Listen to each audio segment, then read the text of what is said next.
You know you've reached rock bottom when your job requires a shovel, a lantern, and the ability to hold your breath for longer than most monks can chant. I'm your bedtime historian, and tonight we descend into the hidden lives of medieval gong farmers, men who waded through darkness, not for glory or gold, but for something far stickier. They worked when the world slept, dragging wooden buckets through the bowels of castles and towns. Their official task, hauling human waste from cesspits, chamber pots, and public latrines. Their unofficial challenge, avoid drowning in it. If you listen closely, you might hear the squelch of boots in sludge or the quiet thud of a rope bucket swinging. Why would anyone take a job like this? How did they spend their nights? And most chilling, how many never made it back to the surface? If facts like these feel oddly comforting, like the historical equivalent of an overripe compost bin, go ahead and like and subscribe. The smell's free. The stories are priceless. Somewhere out there, someone's drifting off while imagining medieval sewage routes.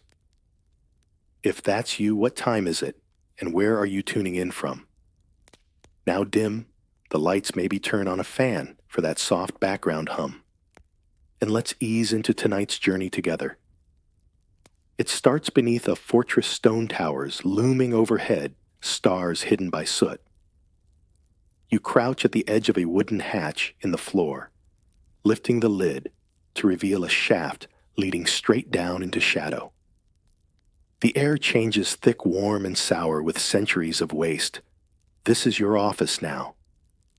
Gong farmers were the medieval solution to an eternal problem: what to do with all the human waste generated by crowded towns and tight castle corridors.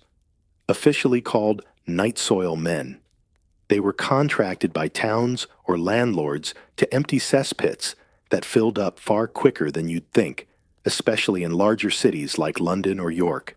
Most worked only at night, not out of superstition, but to spare the public and themselves the embarrassment of being seen mid-haul.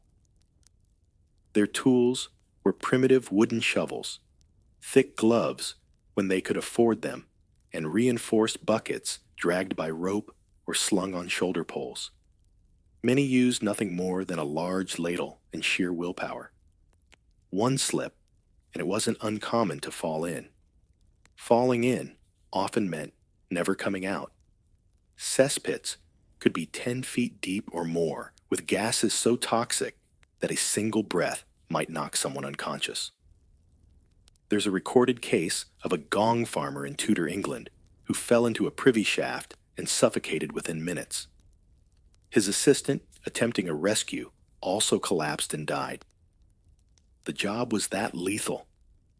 Some town records even show payments made to widows of gong farmers, a grim reminder that this was astonishingly a legal and professional occupation. And yet, despite the dangers, many took the job willingly. The pay was above average. Gong farmers were sometimes paid per load and allowed to resell the waste as fertilizer to nearby farms. You read that right. Medieval farmers competed for bags of decomposing refuse, believing it enriched their soil.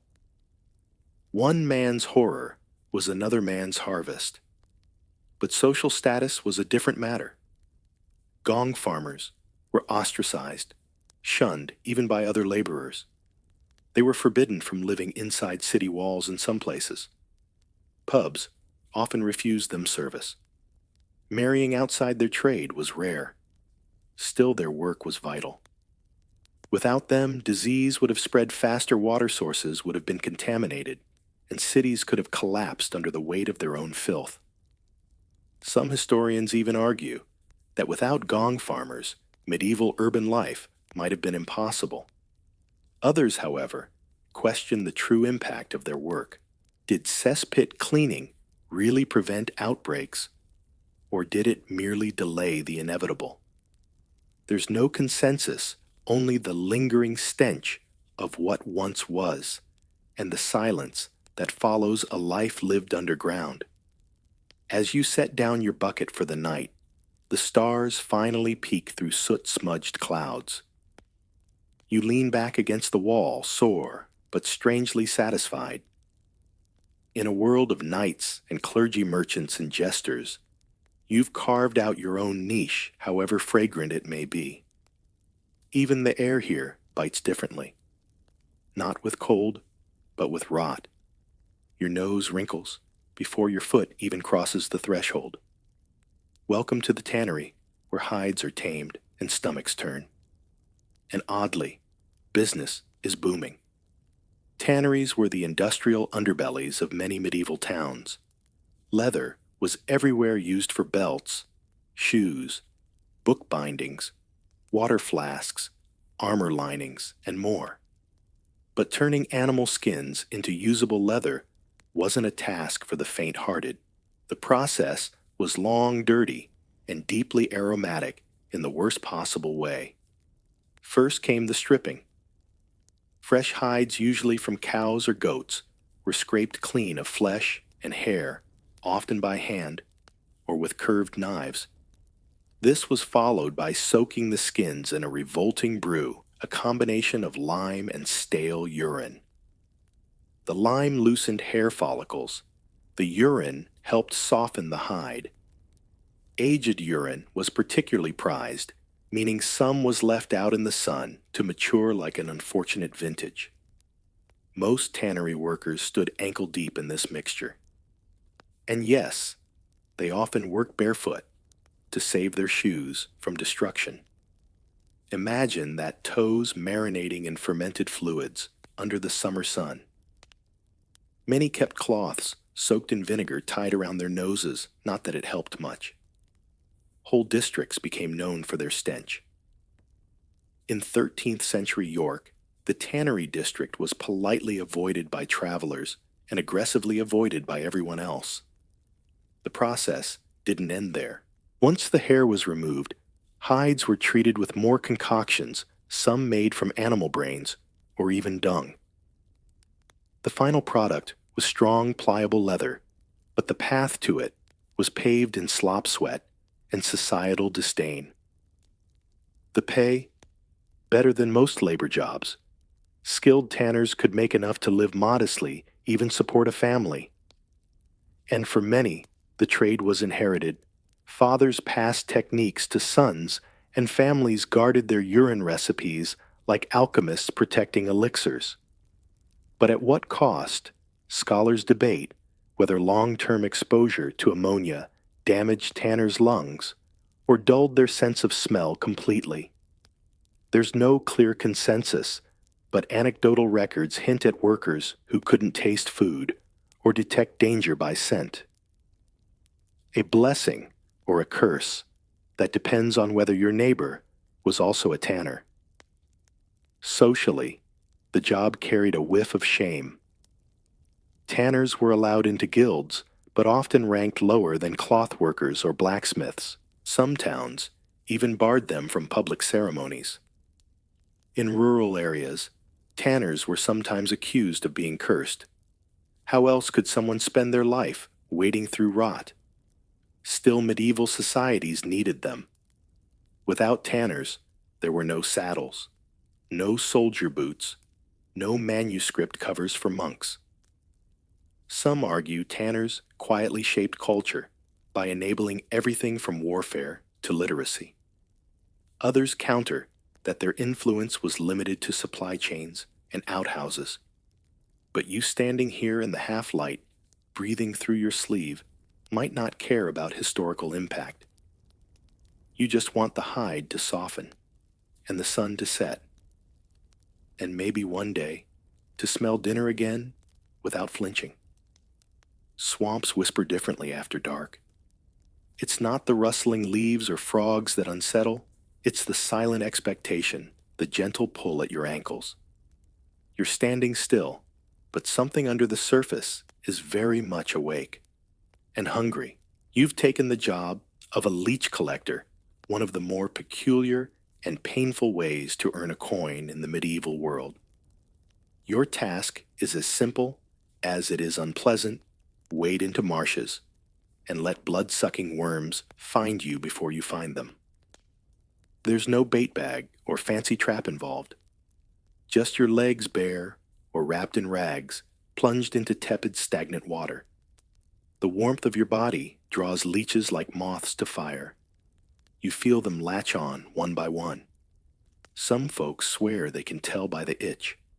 Others say it's the numbness that gives them away. Once the creatures are full and you're lightheaded, you peel them off and plop them into wooden jars. Live transport is important. Apothecaries and physicians won't pay for dried husks. No, they want the wriggling, eager kind, the kind that means business. Leeches were widely used in medieval medicine thanks to the ancient theory of balancing the body's humors. Bloodletting was a favored treatment for everything from headaches to heartbreak. And leeches did the job cleanly. No blades, no fuss, just slow siphoning. Collectors came from the poorest classes, often women or children desperate for any income. In parts of Wales and the English Fens, whole families were known for it. They learned to walk, gently disturb the water, just enough, and never panic if they felt too many mouths at once. A dozen bites might earn a penny. Enough for bread. Sometimes enough for shoes. Not enough for comfort. There's one account of a boy who passed out from blood loss in a Suffolk bog. He was found hours later pale as linen with jars full of leeches, but no strength left to sell them. Others, unable to afford bandages, wrapped their legs in wool or moss. Still, infections were common. The line between folk healer and frequent patient was thinner than the leeches themselves. Some scholars argue that the role of leech collectors was overstated in popular lore, their presence romanticized by later storytellers. But parish records and medical logs suggest otherwise. Leeches were in high demand, and someone had to get them. There is no scholarly consensus on how widespread or regulated the trade really was, though it's clear that in certain swampy regions it was a lifeline, both literally and financially. And the collectors. They often bore their work like a quiet badge. Scarred legs, pale cheeks, and a certain tilt of the head when walking light deliberate, as if always listening for another ripple in the reeds. Now, as the fog rolls in, and the jars clink gently at your hip, you head back toward the village. You're light a few ounces of blood, maybe more, but heavier with coin than yesterday. The leeches have fed. You've survived. And in a strange, sleepy way, everyone's satisfied. The sun hasn't risen yet, but already the streets feel too still. Windows stay shut. Curtains twitch. Somewhere, a church bell tolls not for a service, but for another body. And you, gripping a long wooden stick, step out into the silence with a cart that groans before you do. You're a plague cleaner now.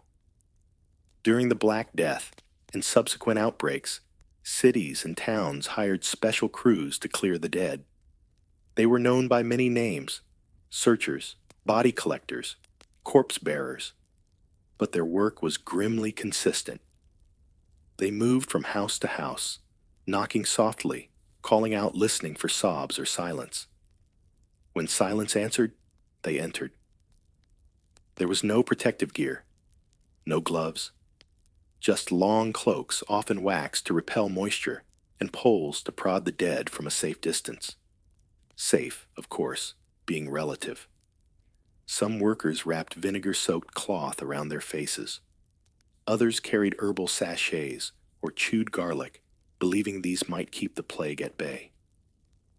Most still died within days. And yet records show people volunteered in droves. Some were prisoners offered reduced sentences. Others were poor men with no other source of income. A few, it seems, simply had nowhere else to go. One London record from 1665 notes a man named Elias Skinner. who joined the corpse wagons on a Monday and was dead by Friday, but not before collecting over 40 bodies.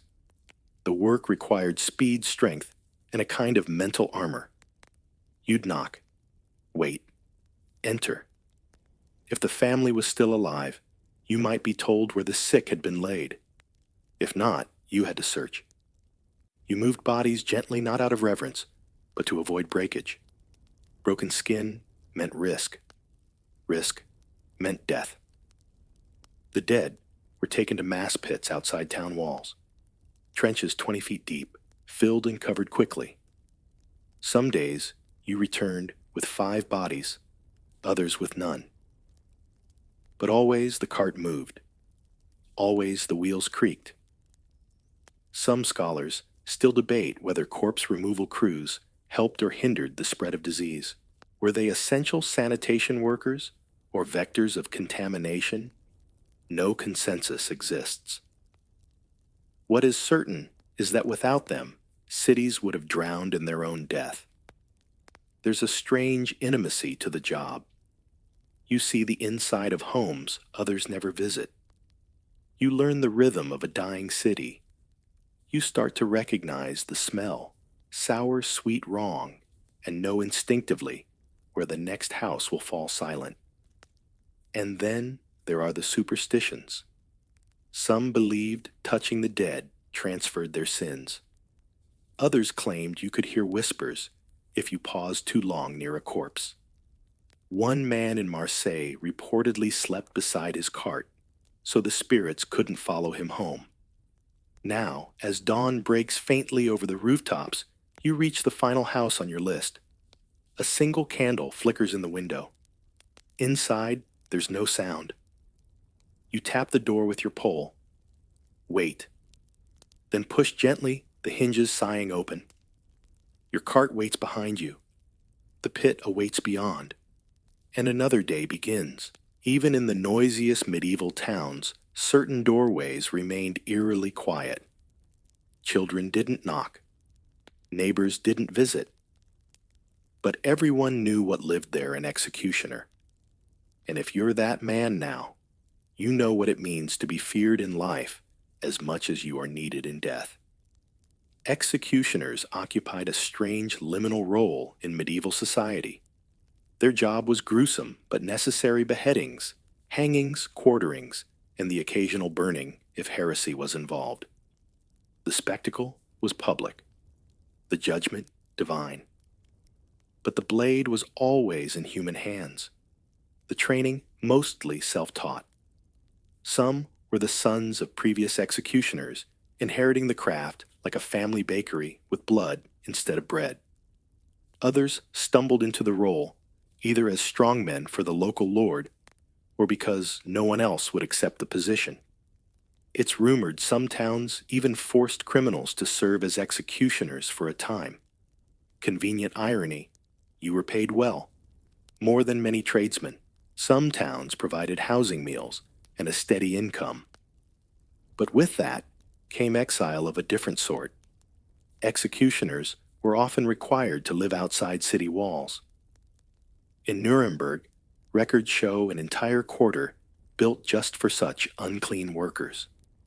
You could attend church, but sit in the back. You could marry, but only if someone would have you.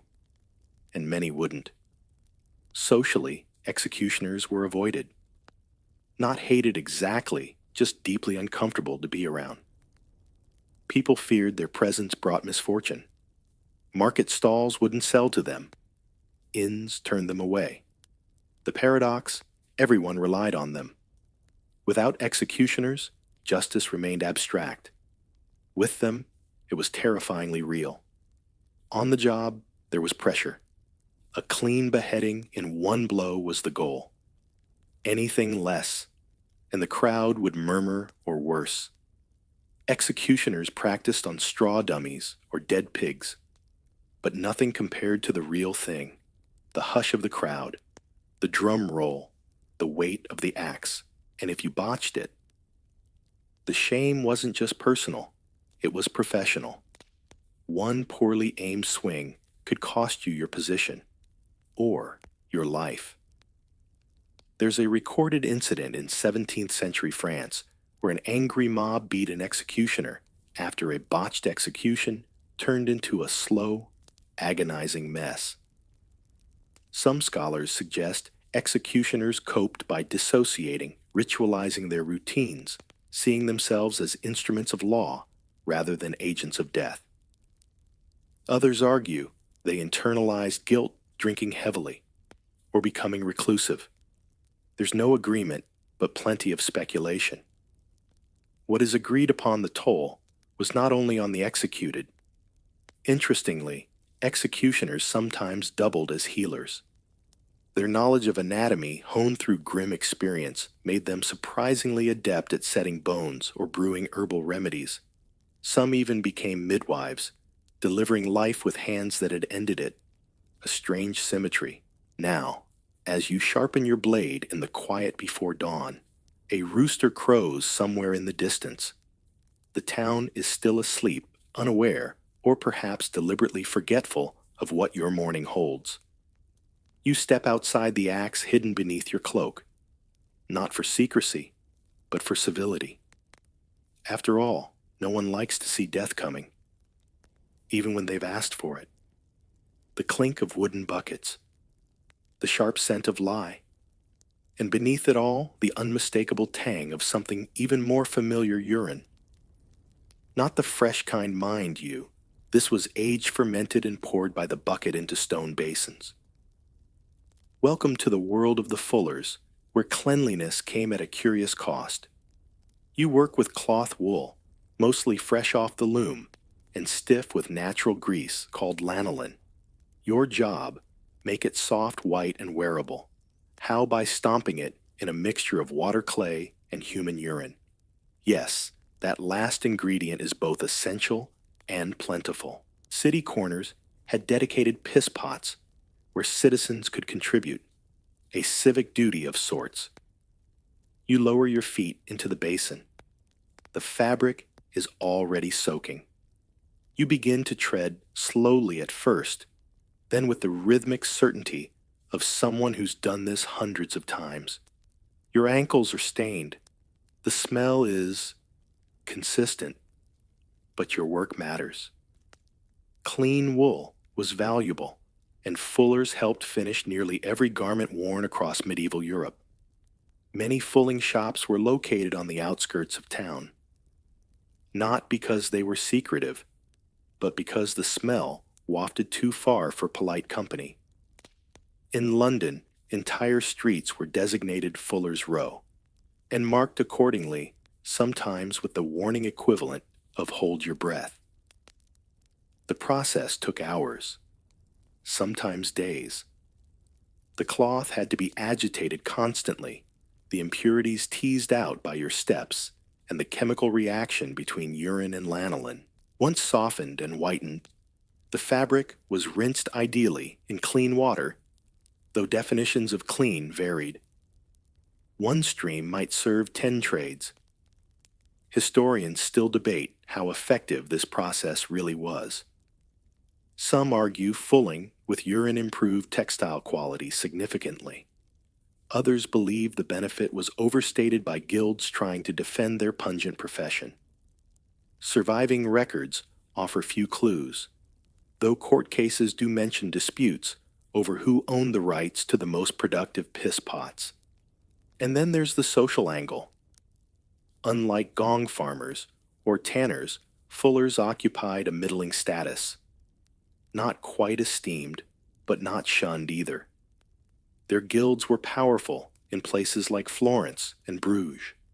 Some fullers even sat on town councils, but they were always easy to identify. The smell lingered on clothes, on skin, on breath. Fullers often bathed in vinegar or rosewater after work, but it rarely masked the musk completely.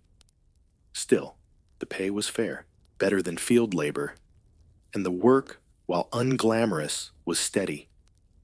Everyone needed cloth. That meant everyone needed fullers. Now, as you wring out the last bundle of wool and hang it on a line stretched between crumbling posts, You notice the first hints of sun filtering through the clouds. A pigeon coos somewhere above. You stretch your back, wipe your brow, and breathe in the air. It smells like lye linen and something else you've long since stopped noticing. You don't mind. You're a fuller. You clean things most people never see. And sometimes, what matters most is what they don't smell anymore. The squeak of tiny claws, the scurry behind stone walls, a sudden high-pitched squeal from underfoot. These sounds are your alarm clock. You don't reach for a candle, you reach for a net. Because today, like every day, the rats are already one step ahead. You're a rat catcher in medieval Europe. You're quarry fast, clever, and wildly overpopulated. Cities brim with food scraps, hidden burrows, and forgotten corners. That's a rat's paradise and your workplace. Your tools vary. A small, wiry dog trained to sniff out nests. A pouch of pungent herbs, wormwood mint, and camphor meant to flush rodents from their hiding places. And for proof of capture, a belt lined with tiny desiccated tails. Some say you chew them off the corpses to ensure they're truly dead. Others claim you fake the whole thing with chicken bones. No one's ever checked too closely. Your clients are a mix bakers, brewers, innkeepers, and panicked nobles who discovered scratch marks near their larder. Some towns even place you on the payroll offering coin for every tale you turn in. In especially rat-plagued quarters, you're known by name. Children follow you. Adults pretend not to. The job is both praised and pitied. On one hand, you protect food stores, grain barns, and public health. On the other, you're rarely clean, often bitten, and frequently suspected of making the problem worse just to keep business steady. Historians still debate whether rat catchers helped contain medieval plagues or unwittingly spread them by handling infected animals. There is no scholarly consensus, only a trail of rat-bitten ledgers and chewed payroll logs. Tales of rat catchers border on the folkloric. One legend tells of a man in Saxony who trained a cat to screech like a dying rat, luring others into traps. Another story, possibly apocryphal, claims a Scottish rat catcher once staged a duel with a rival, each armed with nothing but a burlap sack and 3 blind mice. The truth is likely stranger than the fictions. Some catchers smeared honey on their arms to attract rats and plucked them off mid-bite. Others rubbed themselves in rat urine to blend in, though those workers were either the most dedicated or the most delusional. Either way, the smell stayed with them. You, of course, have your own method. A soft whistle only the dogs respond to. A set of worn gloves you never wash. And an old recipe for poisoned grain passed down by your grandmother, though you use it sparingly. Not all clients want the rats dead. Some want them relocated. Others simply want to feel like something is being done. Now, as the morning sun stretches across cobbled alleys, you tie off your sack and toss it over your shoulder. Inside, something squirms. It's not much pay, but it's honest work, more or less.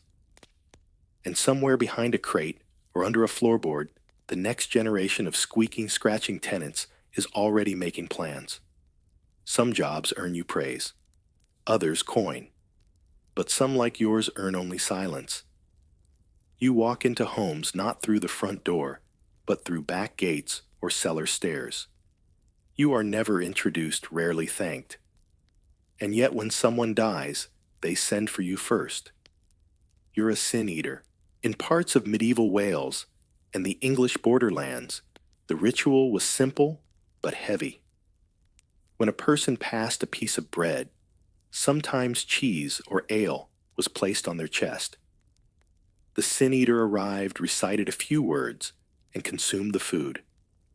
Symbolically, The sins of the dead passed into the living. You made yourself a vessel for their burdens. It sounds dramatic, but the payment was meager. A coin or two, a crust of bread, maybe a bowl of warm soup if the family was generous. Still, the role persisted for centuries, especially in remote villages, where church rituals couldn't always reach in time. Why did people do it? Desperation usually. Sin eaters were often widows, drifters, or outcasts with nothing to lose. The stigma was deep. You were seen as spiritually contaminated, a walking sponge of transgressions. Children crossed themselves when you passed. Dogs barked at your scent. And no one sat beside you at festivals if you were even invited. And yet your presence brought comfort. Families could rest easier, knowing their loved one's soul had been lightened. The church disapproved, of course. Officially, the ritual was condemned as superstition. But that didn't stop priests from quietly allowing it when no one else was available. Surviving records suggest it continued well into the 18th century, lingering like smoke in places the Reformation barely touched. Some scholars argue sin-eating was a pre-Christian holdover, an ancient rite woven into Christian death rituals by necessity, not theology. Others believe it emerged organically in impoverished areas where clergy couldn't meet every need. There's no firm agreement, but the practice leaves a trail in parish records and rural folklore alike. You've learned to keep your eyes low and your voice soft. You never ask questions about the deceased. You don't comment on the weeping. You just eat slowly, solemnly, and leave. Some families press extra coins into your hand. Others barely meet your gaze. And what do you carry with you? Guilt piece. That depends on who you ask. Some sin-eaters believed they truly took on spiritual weight. Others saw it as performance, a symbolic kindness. You've never been sure. But you do know that after certain meals, your dreams run darker. And sometimes, you wake up whispering names you've never learned. Now, as you step through the garden gate of your latest household, you notice a single candle in the window. The table is set. The bread is warm. The room is still. You sit. You eat.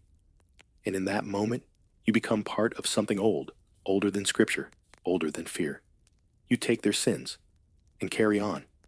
The sound is unmistakable, a low, sticky squelch as boots meet sludge. Not mud, not rainwater, something thicker, more ancient. You grip the side of the tunnel wall for balance as another rat scurries past. You are deep beneath Paris now, waist deep in its secrets. You're a sewer dredger. Even the city of light had its shadows. Beneath its cobblestone streets, a vast and tangled network of drains, tunnels, and cess-filled passages kept the city from drowning in its own waste. And someone had to keep it flowing. The job wasn't just dangerous. It was a sensory assault. The air down here is thick, humid, and layered with centuries of decay. Dredgers carried iron hooks, lanterns, and a strong stomach.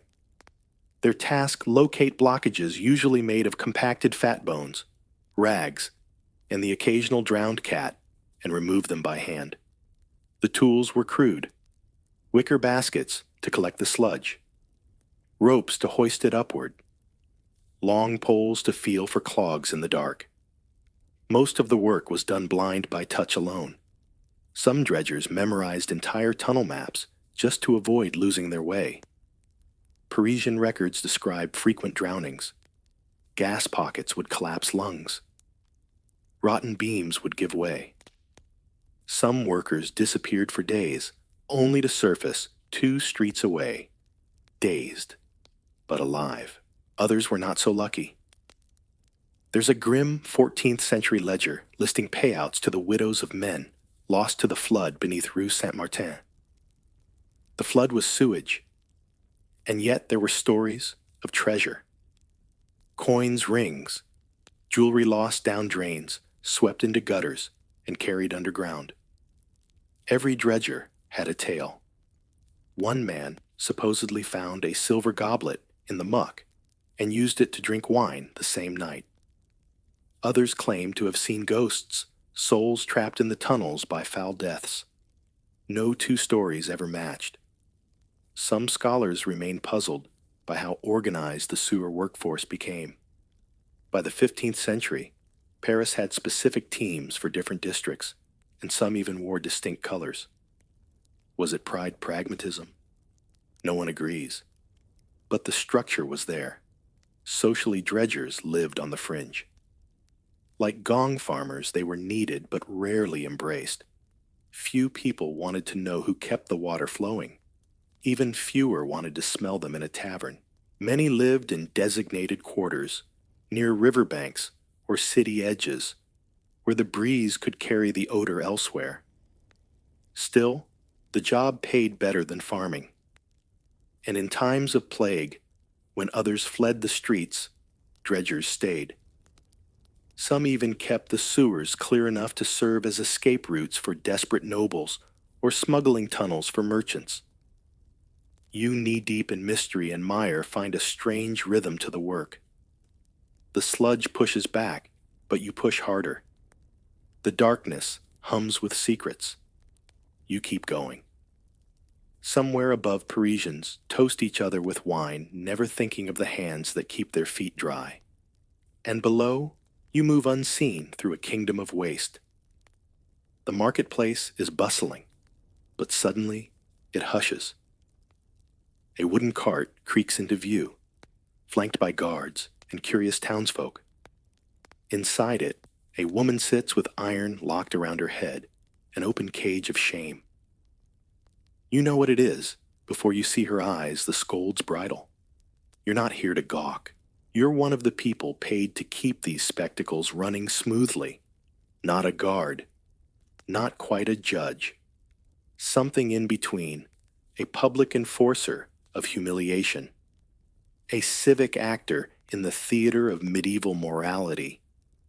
The scold's bridle or branks was a punishment device reserved for women deemed too outspoken, especially those who challenged male authority in public. Made of iron, and sometimes adorned with bells, the bridle enclosed the head like a helmet, and included a small plate that fit into the mouth. Some were spiked to press down on the tongue. Others simply prevented speech.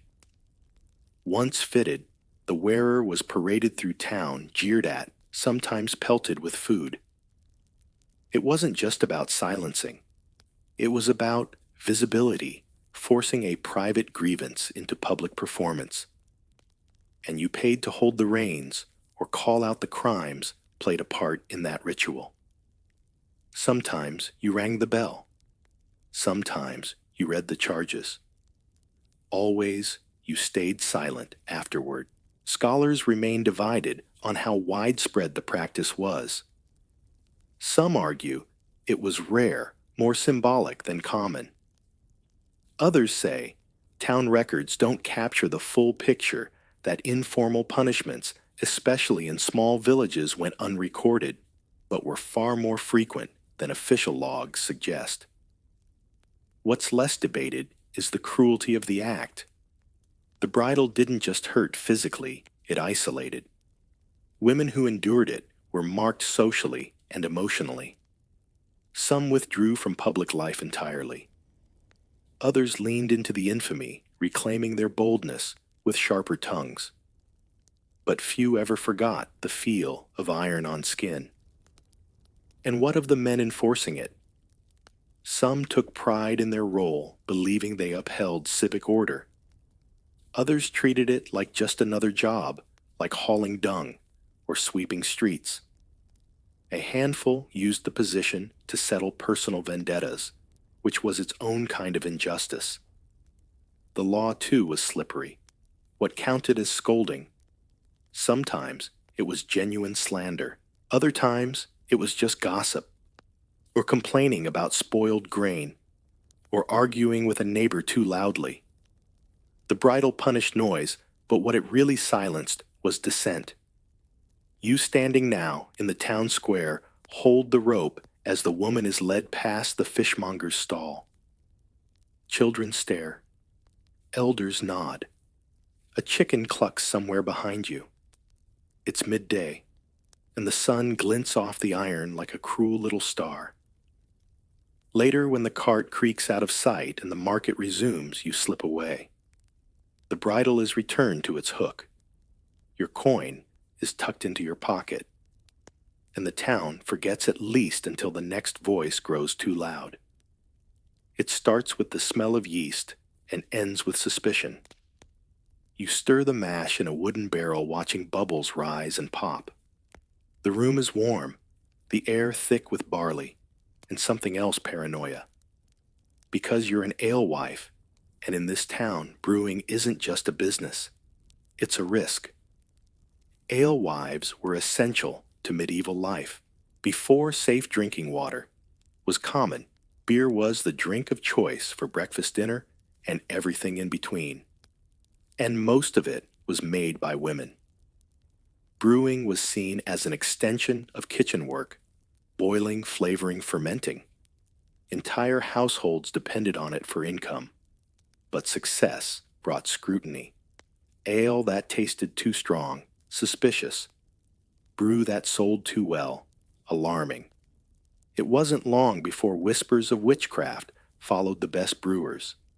A woman who knew how to coax flavor from hops and keep her barrels from souring must have had help from herbs or from something darker. In fact, many symbols later associated with witches have roots in alewife traditions. Pointed hats, worn at markets to stand out in crowds. Brooms used to signal a tavern was open. Cats kept to guard grain from mice.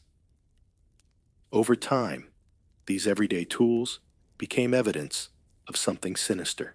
Scholars still argue whether this association was accidental or deliberately crafted to drive women out of brewing as it became more lucrative. You lift another pail of wort and pour it carefully. Timing is everything. Leave it too long, and it spoils. Not long enough, and it's weak. The neighbors won't tolerate either. Medieval towns had ale tasters officials who sampled brews and fined women for bitterness, cloudiness, or overstrength. Some were fair. Others were petty tyrants with swollen egos and poor palates. Worse alewives were required to display a broom or ivy-covered pole outside their door when they had fresh ale. No sign, no sales. Too many signs, and they were called greedy. You couldn't win. Not really. The line between civic hero and village menace was razor thin and always moving. There are stories of alewives who vanished after a single accusation. Others who were dragged to court for the crime of grumbling at the taster. In one case, a widow named Agnes was fined not for her brew, but for having too many customers at once, a problem many modern entrepreneurs might envy. Some historians argue brewing empowered women, giving them financial independence and community status. Others claim it made them targets. There's no agreement, only VAT records and trial notes inked in shaky hands. Still, the work continued. For every alewife silenced, another took up the ladle.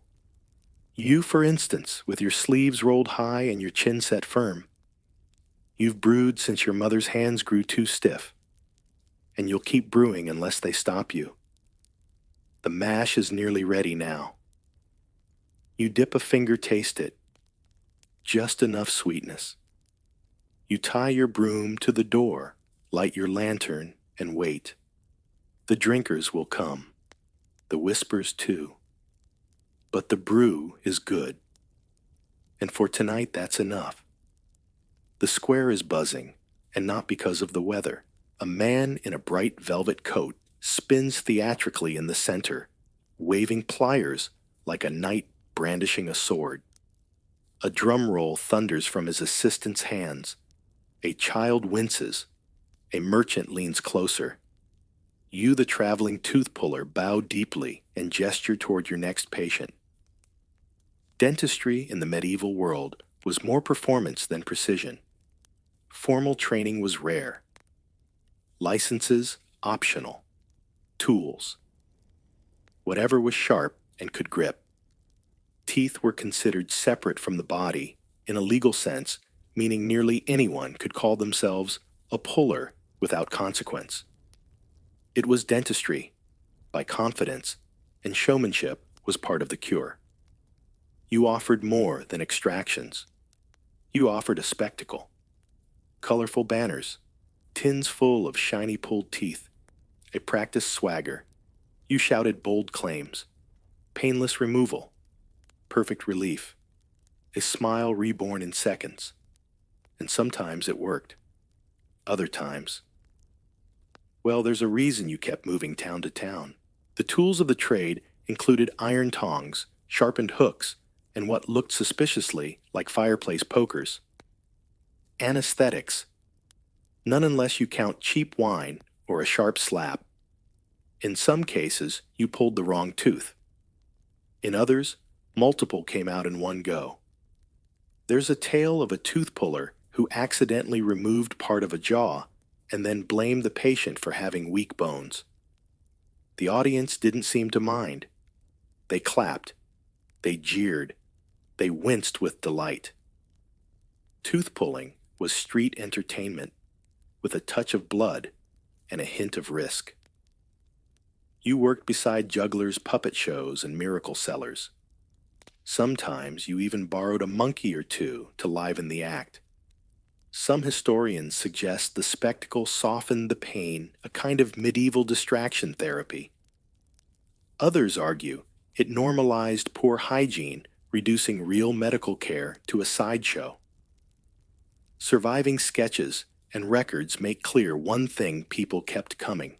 You've learned tricks to help the pain warming the jaw before pulling twisting instead of yanking, whispering nonsense to distract the patient. But nothing helps like flair. You wear bright gloves. You flash gold rings. And you never let them see you sweat. Between shows, you trade with local apothecaries. A little mint for breath. A dash of myrrh for swollen gums. Some even consult you on healing balms, impressed by your field work, if not your finesse. You take the compliments as payment. They're rarer than coin. Tonight your assistant bangs the drum again. A woman in her 40s steps up, hands shaking. You smile broadly, reassure her, lift your pliers. The crowd leans in. You reach into her mouth, grip firmly, and there it is. A small snap, a spurt of relief, and a cheer. You hold the tooth high like a knight's trophy. She winces, then laughs. Someone tosses a coin. A child claps. You bow again. Tomorrow another town, another tooth. But for now, the show must and does go on. The gates creak open with a gentleness that feels out of place. Inside, the smell is clean, but oddly sterile burnt herbs, old plaster, something vaguely metallic. A figure in a simple robe nods to you, and you step through. You're now part of a quiet world the rest of the town avoids. You're working at the leper hospital. In the medieval mind, few diseases inspired as much fear or misunderstanding as leprosy. Often confused with other skin conditions, it became a catch-all term for anything disfiguring or persistent. Those diagnosed were banished to the edges of society, often to isolated lazar houses or leper colonies. But someone had to care for them. That someone is now you. Most staff were volunteers, religious men, and women who believed tending the sick was a sacred duty. But not all came willingly. Some were assigned the task as penance. Others were lepers themselves, no longer infectious, now helping newcomers through the worst. You don't ask your colleagues which group they belong to. No one does. Your tasks are humble. You wash bandages, stir broth, change linens, carry water. You avoid touching wounds with bare hands, though there are no gloves. You use vinegar-soaked cloths and say quiet prayers over open sores. It's not glamour, it's not glory, but it's needed. Leprosy didn't kill quickly. It lingered. The pain was slow, the disfigurement slower. Some patients sing, others don't speak at all. One woman knits obsessively, with hands missing 3 fingers. A man recites psalms every morning, even when his throat is raw. You learn their names. You bring them fruit when you can. You get used to being hugged by people no one else will touch. Historians continue to debate how infectious leprosy actually was. Some modern experts argue the risk was minimal and that the medieval panic caused more harm than the disease itself. Others maintain that isolation was a practical, if tragic, precaution. What's clear is that fear dictated policy more than science ever did. Leper hospitals were often self-contained.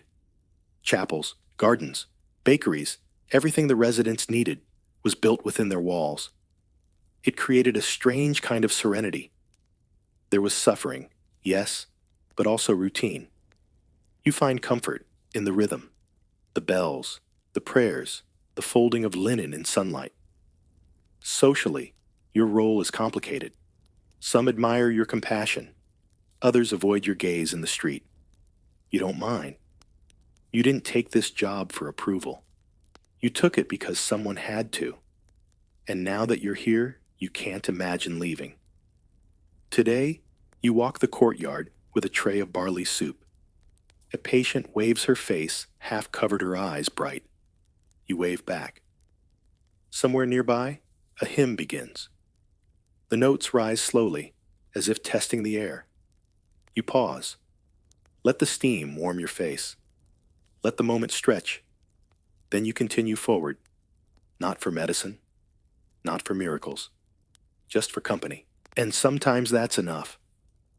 The prince is sulking again. You can tell by the way he hurls his inkwell across the room. It shatters against the stone wall, ink dripping like squashed berries. He won't look at you, but you already know what's next. The tutor enters grim-faced, and you, the whipping boy, take a step forward. It's an arrangement no child volunteers for, and yet here you are. In royal courts where noble blood was deemed too pure to bruise a stand-in was chosen. Someone of low birth, often orphaned, or poor educated alongside the prince, but punished in his stead.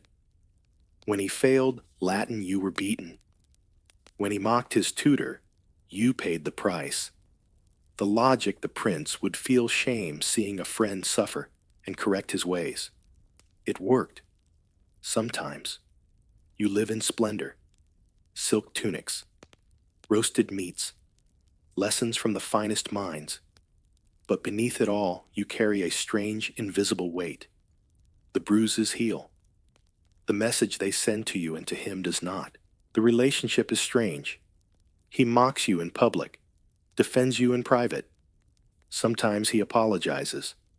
Sometimes he doesn't. He knows you bleed when he misbehaves, and yet he tests that line again and again. Is it power boredom? A test of your friendship.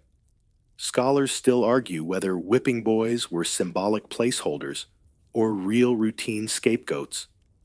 Some believe the entire system was more theoretical than widespread. Others point to royal diaries and letters hinting at friendships forged under floggings. You remember your first punishment. You had done nothing wrong. The tutor raised the rod, and you looked at the prince. He didn't speak. You didn't cry. Later, he slipped you half his dessert. That night, he told you a joke so absurd, you laughed until your ribs ached again. You sleep near him, eat with him, know every quirk of his moods. You are his mirror, flawed, breakable human. He is the heir, untouchable, surrounded by servants and sycophants, but you are real. And that's why they chose you. Not all whipping boys lasted. Some ran away. Others were dismissed quietly when the prince outgrew the need or no longer cared. One tale speaks of a boy who grew so beloved by his prince that he became a court advisor. Another story, darker, claims a whipping boy once took a blow meant for the king himself during a failed assassination attempt. You wonder what your fate will be. Right now, you're limping down the corridor, trying to hide the fresh welt across your back. The tutor offered no sympathy. The prince watched silently. Later, he'll probably offer you a sweet or a shrug. You're not sure which is worse. The palace is quiet now. Dinner is hours away. You sit by the fire, a cushion beneath your bruised side. You trace letters in the ash with your finger, practicing words the prince still hasn't mastered. You're not a royal, not really a servant either. You're something in between, necessary, invisible, and for now, still standing. The sun rises hazy over the city, casting long shadows across narrow alleys and brick courtyards. You're already awake, crouched near a crumbling wall, a woven basket at your side. The others are here too, silent, efficient, moving with the weariness of people who've done this all their lives. You are a dung carrier in medieval Delhi. It's not a title that brings prestige. It's not spoken aloud in markets or temples. But everyone knows what you do, even if they pretend otherwise. You clean. Not floors or windows, but the very essence of what cities leave behind human waste. Every morning, before the streets fill with footsteps and prayer calls, you pass from house to house, collecting from outdoor latrines and clay pots, carrying it away in hand-woven baskets or clay jars, bare-handed, barefoot, no tools, no wagons, just you and the burden. Dung carriers belong to the lowest rungs of society, often part of Dalit castes in the rigid hierarchy that shaped so much of Indian life.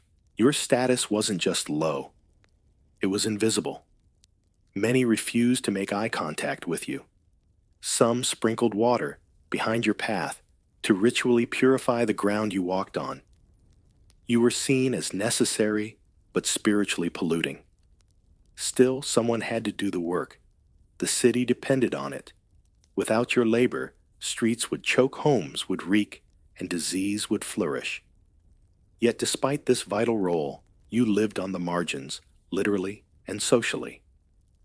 Your home was often outside city walls, near marshes or riverbanks.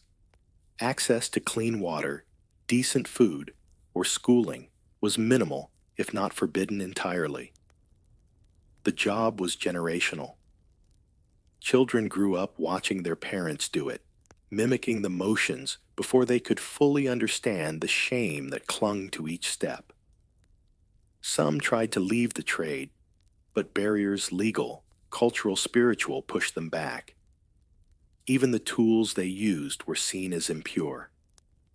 You couldn't leave the job at the end of the day.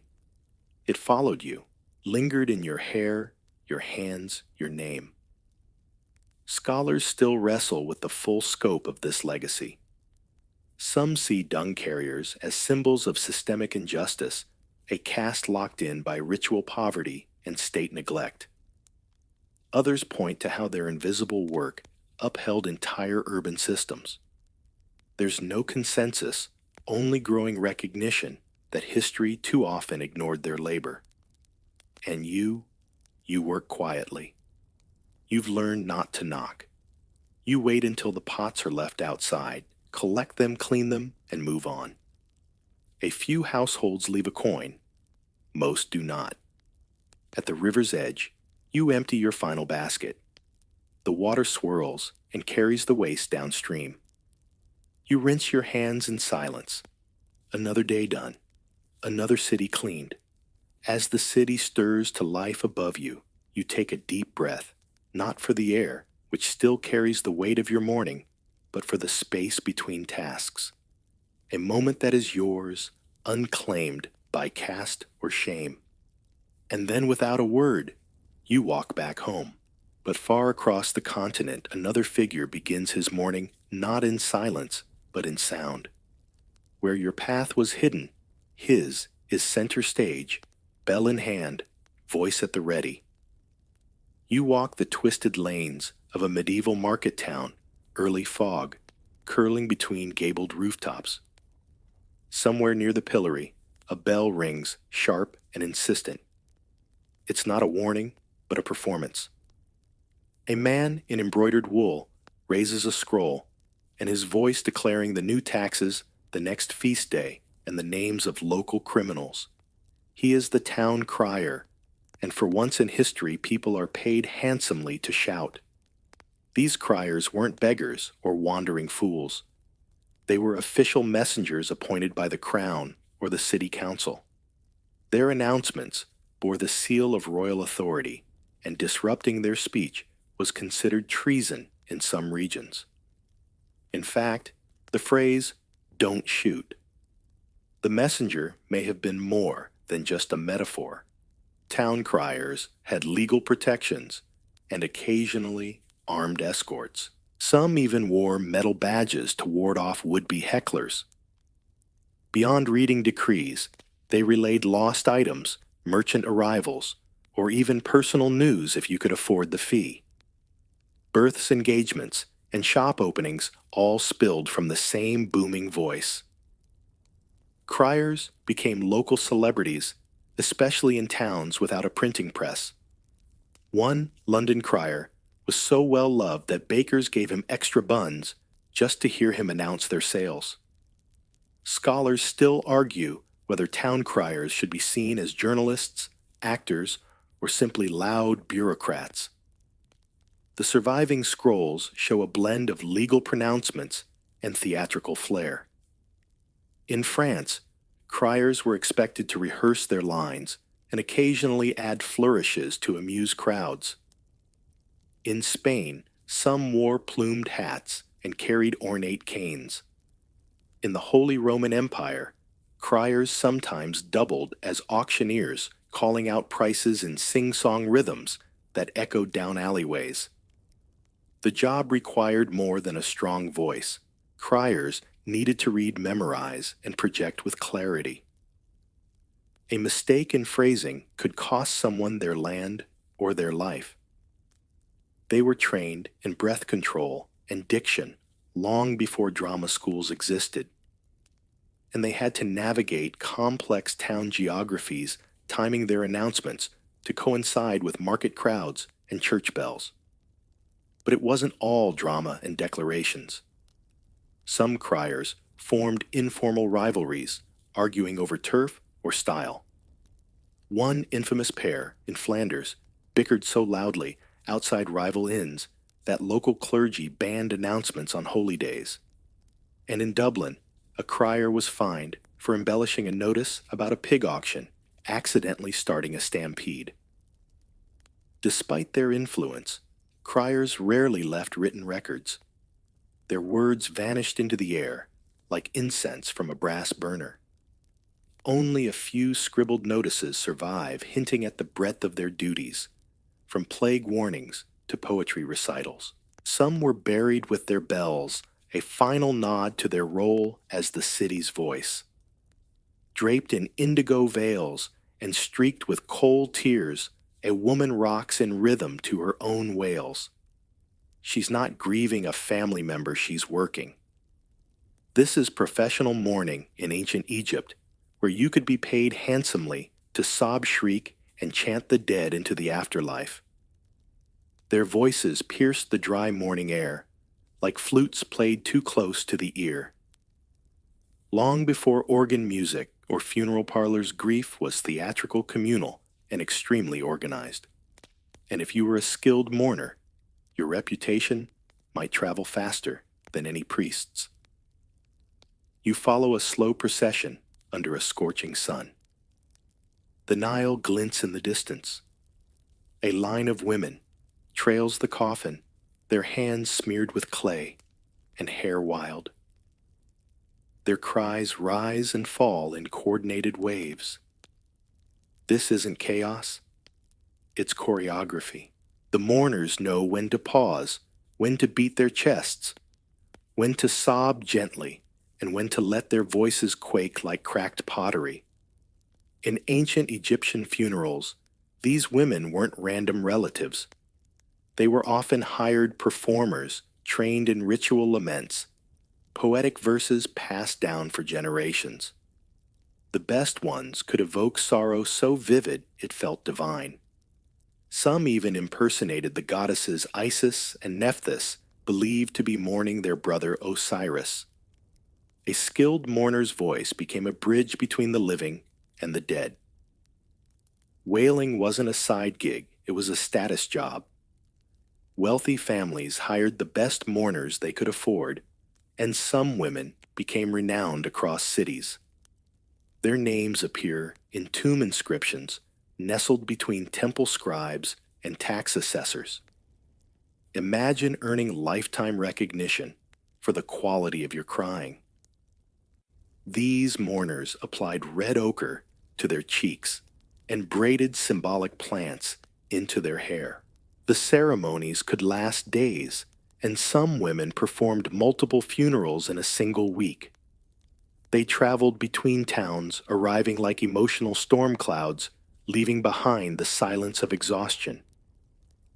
Their services included keening ululation and dramatic body language, kneeling, chest beating, even disheveling themselves to mimic spontaneous despair. Some scholars remain puzzled by the paradox: were these women channeling real grief or acting out a social expectation? There's no scholarly consensus on whether mourners saw their work as spiritual duty or theatrical craft. And it raises a bigger question: how do you fake sorrow without letting it soak in? Records suggest that mourners trained from a young age, perhaps learning from relatives or temple tutors. One funerary papyrus outlines proper lamentation stances and rhythms, suggesting a structured curriculum.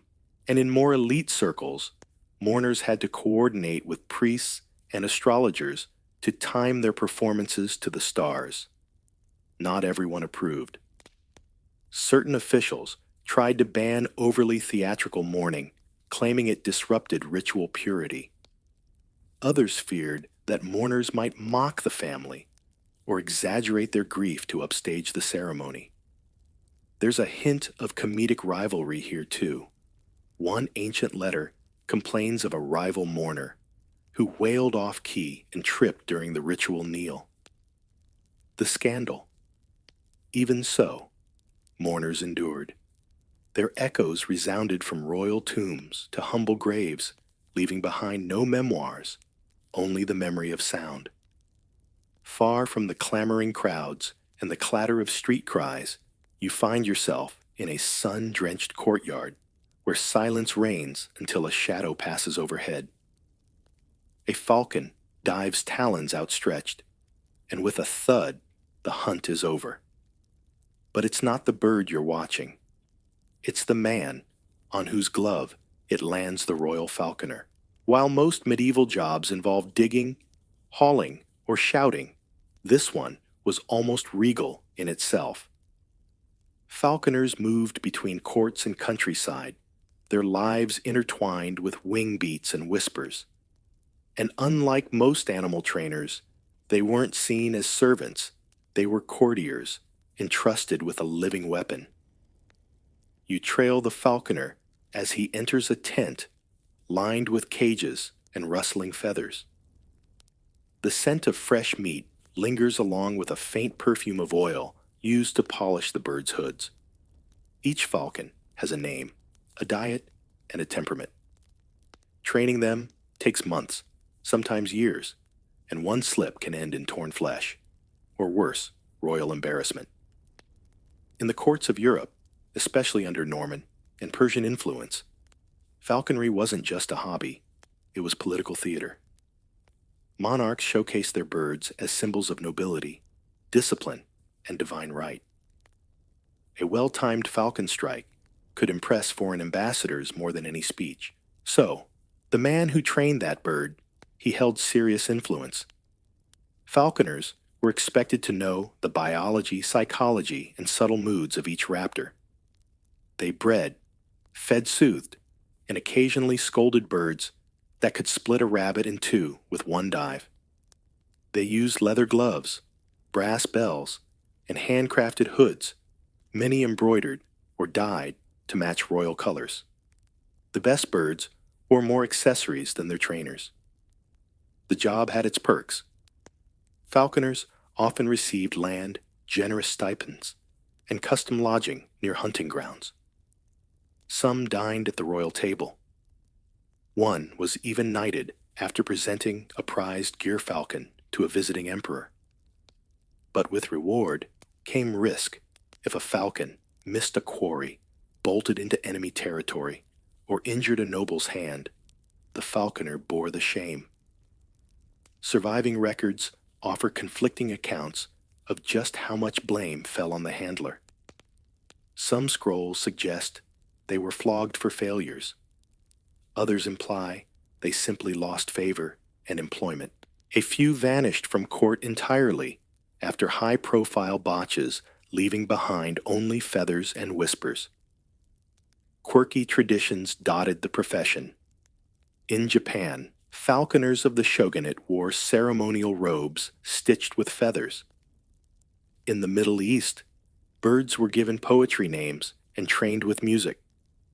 One Ottoman falconer reportedly taught his hawk to respond only to lute melodies, annoying for everyone else, but impressive at banquets. Researchers continue to debate how widespread falconry actually was outside elite circles. Some argue it was a noble fad. Others believe it shaped hunting culture for centuries. What's certain is this: the bond between falconer and bird ran deep, too deep sometimes. One diary mentions a falconer who wept openly when his favorite bird died, then had it buried with a carved gravestone. You look up. The falcon perches silently, one amber eye fixed on the horizon, and the man beside it, he waits still, as stone listening for the wind. Step inside the throne room, not as a noble, not as a servant, but as something far stranger. You wear motley clothes and jingling bells. You bow too deeply, speak too freely, and grin at danger.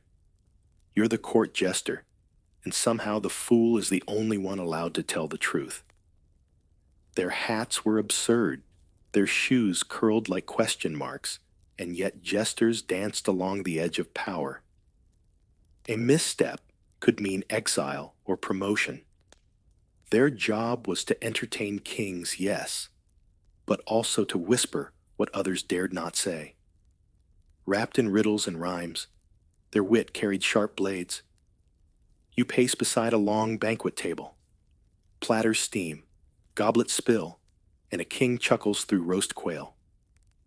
The jester tumbles into view, somersaults neatly, then stops and stares. The crown is crooked, he says. The room goes silent. The king laughs. The crown is crooked.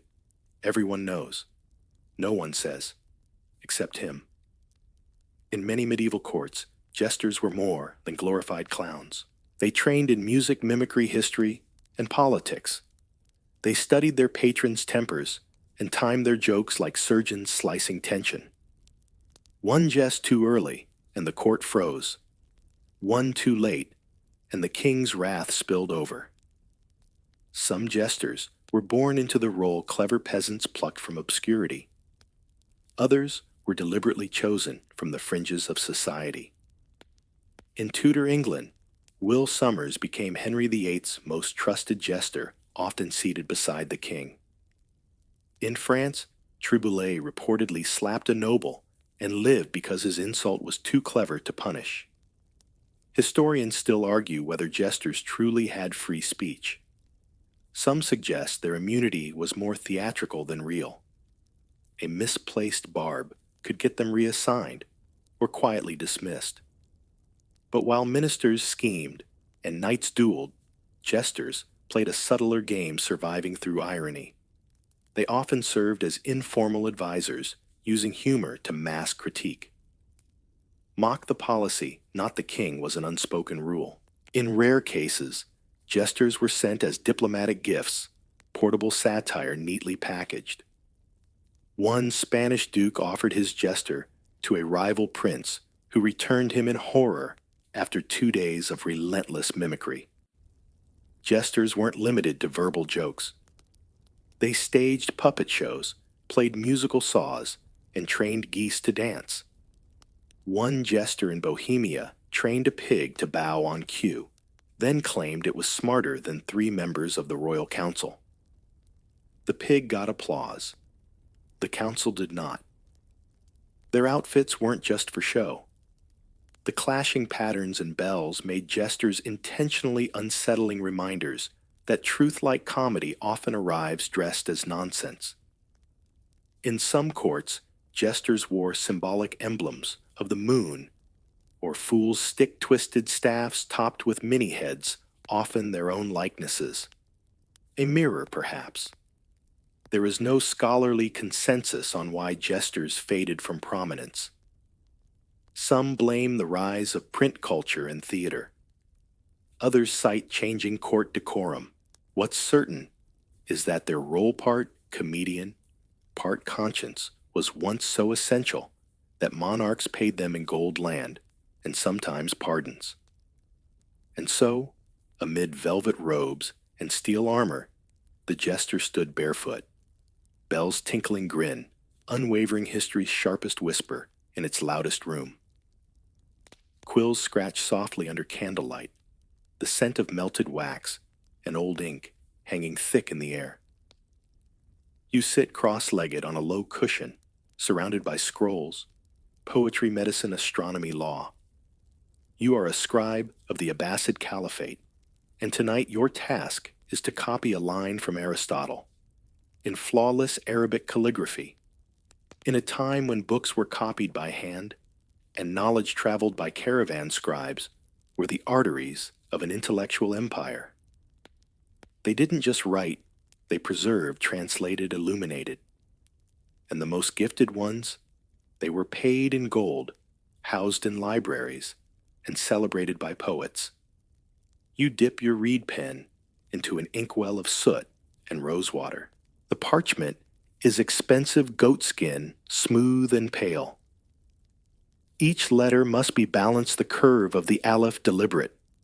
Mistakes are not corrected, they are concealed sometimes with ornate flourishes that turn error into art. Your margin glows with a faint scent of saffron used to keep the ink from fading. The scribes of the Islamic Golden Age weren't just copyists. Many were scholars in their own right, fluent in Arabic, Greek, and Persian. They translated Plato-preserved Indian math and compiled encyclopedias of medicine that would influence Europe centuries later. Some even inserted commentary into the margin's quiet debates between ancient and modern minds. A few rose to prominence. Al-Jahiz, a scribe and scholar, wrote prolifically on theology, zoology, and humor. Others, like Hunayn ibn Ishaq, led teams of translators that shaped entire scientific vocabularies. There are accounts of scribes who were gifted robes by caliphs or whose signatures appear on lavish Quran manuscripts now locked behind museum glass. Some scholars remain uncertain how much freedom scribes had to choose what they copied. In official Beit al-Hikmah House of Wisdom, circles assignments were top-down. But freelance scribes also roamed Baghdad, setting up booths near mosques or markets.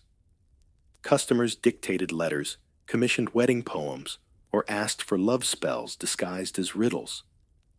Quirky habits defined the trade.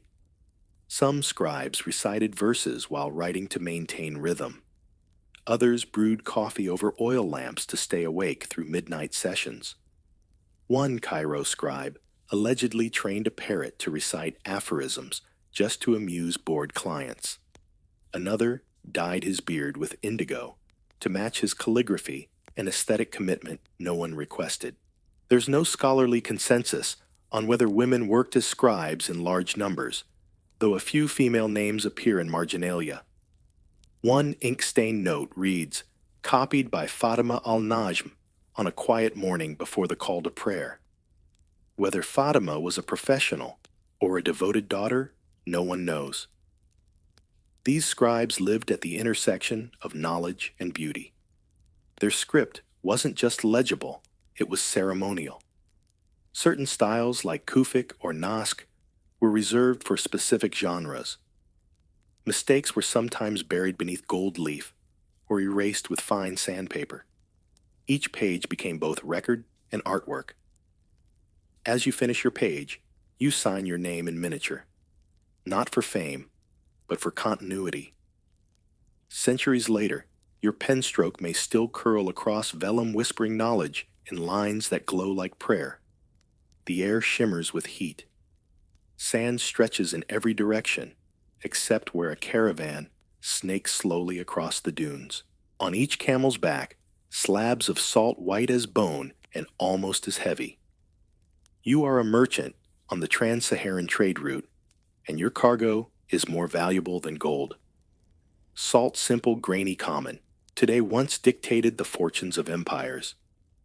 In medieval Africa, it was essential not just for flavor, but for preservation, health, and ritual. So prized was this pale mineral that merchants risked death, crossing one of the most hostile landscapes on earth, just to deliver it. Your robe is damp with sweat as you adjust your turban, scanning the horizon for movement bandits perhaps, or a mirage. The camel ahead groans its hooves, crunching dry crust. A boy walks beside it, singing an old song meant to ward off heat stroke and homesickness. Your days from Timbuktu, and weeks from the salt mines of Tagaza, but your ledger promises profit if you survive. The Sahara trade routes connected North African ports to sub-Saharan kingdoms like Mali and Ghana. Caravans could stretch for hundreds of camels, often led by expert guides known as Azawad, who memorized stars and dunes like road signs. Salt slabs carved into neat rectangles were traded for gold, ivory textiles, and even books. In some cities, an ounce of salt could match an ounce of gold in value. Caravans traveled at night to avoid heat, resting in shaded enclosures or under makeshift leather tents by day. Merchants packed dates, cured meat, and sweet tea for the journey, alongside spare sandals and talismans. A salt trader's camel was their lifeline, named decorated, and sometimes mourned when lost. There's no scholarly consensus on exactly how many lives were lost to these journeys. Some records speak of entire caravans swallowed by sandstorms. Others hint at betrayals guides who vanished in the night, rival merchants who miscounted camels. One legend tells of a trader who found a rival's bones, marked by gnawed salt slabs, a grim blend of irony and hunger. Trade hubs like Walata and Gao boomed with salt wealth. Markets overflowed with goods, languages mingled, and scholars copied texts in script unfamiliar to desert ears. Salt paid for marriages, funded mosques, and even backed local currencies. In some towns, salt was stored like treasure in guarded vaults stacked like bricks. But the job wasn't only peril. Salt merchants gained immense status. They returned home with stories of distant lands, strange spices, and camel dramas. One chronicler in Timbuktu described a merchant who claimed his camel could count pausing every 10th step for water, never needing a human reminder. Still, the risks remained. A single cracked salt slab could spoil a deal. Water had to be ration tempers too. Sand got everywhere your eyes, your scrolls, your salted meat, and always the sun. You settle into your saddle eyes, fixed on the next dune. Behind you, the desert closes its trail like a secret. Ahead, fortune or disappearance. But for now, the salt sings softly in your satchel, like coin, whispering its value to the wind. The alley smells like crushed jasmine and sandalwood. A green curtain lifts, and you step inside a dim room, lined with shelves of glass flasks. Oils shimmer in hues of amber and rose. In the center, a man in a teal turban gently stirs a copper bowl. You've entered the world of Baghdad's medieval perfumers, part chemist, part artist, and wholly intoxicating. In the Abbasid era, perfumes weren't a luxury, they were a necessity. Religious rituals, medicine, hospitality, even diplomacy revolved around scent. And in Baghdad, where scholars and artisans mingled in lamplit courtyards, perfumers ranked among the most respected artisans. You watch him crush cloves with a mortar adds saffron, then a splash of distilled rose water. A thin column of steam rises as he warms the mix over a gentle flame. It's not just about smell, it's balance alchemy memory. One wrong ratio, and what was meant to soothe becomes sharp, bitter, or worse, forgettable. These scent makers operated in a fragrant triangle of art, science, and secrecy. Recipes were guarded like family treasures. Apprentices had to earn their master's trust before being allowed near the mixing tools. Ingredients came from all over the world: myrrh from East Africa, musk from Tibet, cinnamon from India. Blending them required knowledge of seasonal changes, bodily temperaments, and the preferences of very picky patrons. There is no scholarly consensus on how much science versus superstition guided the perfumer's hand. Some records suggest they measured in heartbeats and whispers boil until the smell turns blue. Others maintained precise ledgers with ratios, distillation times, and customer notes resembling modern labs more than mystical dens. One famed perfumer, Al-Kindi, wrote a treatise with over 100 perfume recipes, including ones for memory enhancement and mood elevation. Another was known for creating a scent so pleasing that a sultan declared it sinful and taxed it. Shops were compact but rich in sensory layers. Ornate wood cabinets housed ambergris wrapped in linen. Bottles sat on marble slabs to stay cool. Clients entered not to browse, but to describe, "I want something like dusk after rain." A good perfumer could match that mood. A great one could make you weep. Mistakes were costly. One slip of camphor and a sweet blend turned medicinal. A heavy hand with civet and a love potion smelled like an animal den. Reputations clung tightly, sometimes too tightly. One perfumer lost half his customers after a royal order turned sour. It wasn't his fault. The shipment of frankincense was damp. But rumor traveled faster than perfume. Quirky traditions persisted. Some perfumers refused to bottle their creations, insisting scents be worn fresh like silk just off the loom. Others sealed bottles with wax stamped with poetry. A few composed short verses to pair with each fragrance a scent sonnet to woo noble buyers. Researchers continue to debate whether perfumers were primarily men or if women dominated domestic scent making. While official records lean male folk songs suggest otherwise, women singing as they stirred rose oil at dusk. As you leave the shop, your sleeves carry whispers of cedar and neroli. You'll dream in fragrance tonight if you ever sleep at all. A silver tray glides across lacquered tiles. Tiny porcelain bowls glisten with dumplings.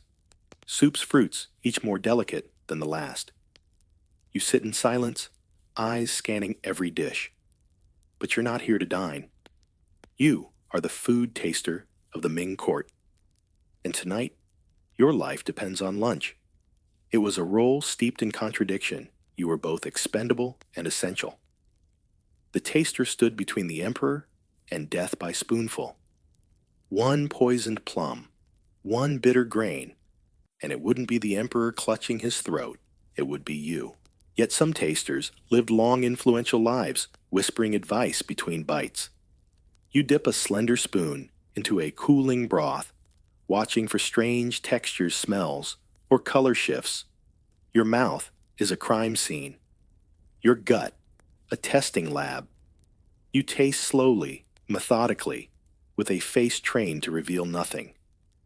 A twitch might spark palace panic. A smile might tempt fate.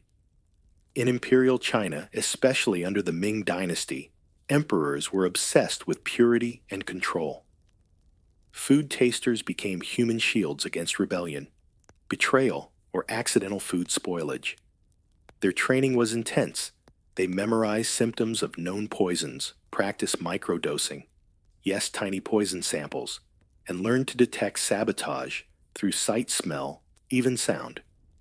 Each meal was a choreography. Ingredients were inspected cooking, supervised by trusted eunuchs, and dishes plated in exact sequences. Once plated, no one but the taster touched the food until it reached the emperor's table. In some courts, tasters had their own kitchens, their own apartments, even their own physicians. Historians still argue whether food tasters were truly respected or merely tolerated. Some records portray them as disposable, replaced the moment suspicion arose. Others suggest they were deeply trusted, sometimes rising to roles as confidants, advisors, even spies. After all, if someone watches you eat every day, they know more than your ministers do. Tales from the Forbidden City hint at curious dynamics. One taster reportedly became so trusted by the Wanli emperor that he was asked to test diplomatic banquets in advance and give social feedback. Too much pepper, he supposedly murmured, once prompting the exile of an entire chef staff. Quirky details abound. Some tasters kept taste journals rating dishes with coded symbols in case of sudden illness. Others refused to marry, believing the stress of romance dulled their instincts. A few were known for extreme rituals, refusing to touch cold water before a meal or meditating to heighten sensory focus. There is no scholarly consensus on how often poisonings actually occurred. Some believe they were rare. Others think failed attempts went undocumented. One anecdote describes a clever chef who tried to test his lover's loyalty by adding a harmless, bitter herb. The taster flagged it immediately, and the romance ended before dessert. And yet some tasters survived for decades, outlasting emperors and dynasties. One was buried with honors, his epitaph reading, "He tasted death, so others did not." You finish the last sip, pulse steady, the tray moves on. The emperor will dine safely tonight. And you've earned another breath, another bowl, and maybe another secret. A soft knock on a wooden door, a grumble, a clink of coins, and the ledger is marked. You are not a merchant, not a priest, not a soldier, but a sewer tax collector. And somehow, in the twisted alleys of a medieval city, this odd job gives you more power than half the council. In the tangled infrastructure of growing towns, waste became wealth. Privy pits needed regulation. Cesspools had to be measured, empty, taxed. And so bureaucrats with sharp noses and sharper memory came into being not to clean, but to count. You were paid not to shovel, but to notice who didn't. You walked the narrow lanes with a small bell and a big list. Behind each door is a household whose filth must be accounted for. Taxes are assessed by usage, sometimes by smell. Too much lye, you murmur at one threshold. Extra chamber pot, I'd wager, at another. You're not just collecting payment, you're compiling a map of habit, secrets, and stink. Records from cities like London, Paris, and Lubeck show detailed sewer tax rolls, some calculating dues based on the number of family members, others by the size of the latrine. One official document notes a fine levied against a baker for dumping dough scraps into the communal trench. Another praises a widow for installing an innovative odor diverting pipe, earning her a tax reduction. Believe it or not, some collectors wielded their knowledge like a sword. They knew which households skipped payments, who emptied privies illegally, and which neighbors had suspiciously clean drains. In elections or disputes, this gave them quiet leverage. A whispered remark about a nobleman's overflowing sin bin could end a political career. Researchers continue to debate just how centralized or corrupt this system became. Some historians claim sewer collectors were powerful civil servants. Others argue they were glorified tattlers tolerated only because no one else wanted the job. Yet the evidence remains some grew wealthy, even influential. One odd tale survives from Lubeck, where a tax collector was gifted a velvet robe after tracing a major cholera outbreak to a clogged alley drain. Another from York tells of a collector who carried a cane with a carved nose symbolizing both his profession and his talent for sniffing out liars. Tools of the trade varied. Collectors used long spoons, wax tablets, and sand clocks to track disposal times. Some carried special lanterns for nighttime inspections. Others trained dogs to bark at particularly pungent spots. One collector reportedly wore perfumed gloves made from lambskin, part hygiene, part luxury, part illusion. There's no scholarly consensus on whether this role was inherited or appointed, but city council records suggest families sometimes passed down sewer routes, creating dynasties of detection. One document even refers to a master of waste accounts, a title as strange as it is sincere. You close your ledger for the night. Coins jingle in your pouch. Behind you, the alley gurgles softly with secrets. And in your mind, a map of the city drawn not in roads or rivers, but in drains. Stone dust lingers in the air, catching the morning light like powdered moon. You wipe your brow with a linen cloth gaze up at an unfinished temple wall and choose your chisel. You're a carver at Angkor Wat, the vast Khmer monument where every strike of your hand becomes part of a divine epic. Angkor Wat wasn't built in a year or even a decade. It rose slowly over the 12th century, shaped by thousands of artisans. And among them, the stone carvers were the storytellers. Their canvas, endless walls of sandstone. Their words, gods, demons, dancers, elephants, and endless curls of cloud. You trace a line drawn in red pigment, the guide for today's scene, a celestial battle between deities and serpents. Your fingers know every tool's weight. A flat chisel for broad shapes. A point chisel for muscle curves. A tiny pick for jewelry details. Each tap echoes softly, a temple heartbeat. Carving wasn't done in isolation. Teams of sculptors worked in sequence, each assigned a layer of detail. Apprentices roughed in the silhouettes.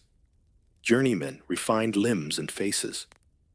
Masters handled the eyes, hands, and final flourishes. A poorly carved hand could ruin an entire panel. An eye placed wrong might offend a god. Historical records suggest the top carvers earned not only higher wages, but immense respect. Some were granted land or privileges. A few signed their names at the base of panels, rare in a world where artisans were often anonymous. One such signature reads simply, Mala, who saw the moon in stone. A boast or a poem scholars still debate how much artistic freedom these carvers had. Were they following strict templates handed down by priests? or did they slip in personal flourishes? Some scenes feature smiling animals, exaggerated eyebrows, or background figures doing odd things like one monkey playing a drum while a god flies overhead. Was that in the script? The sandstone used at Angkor came from nearby quarries and was ferried by boat.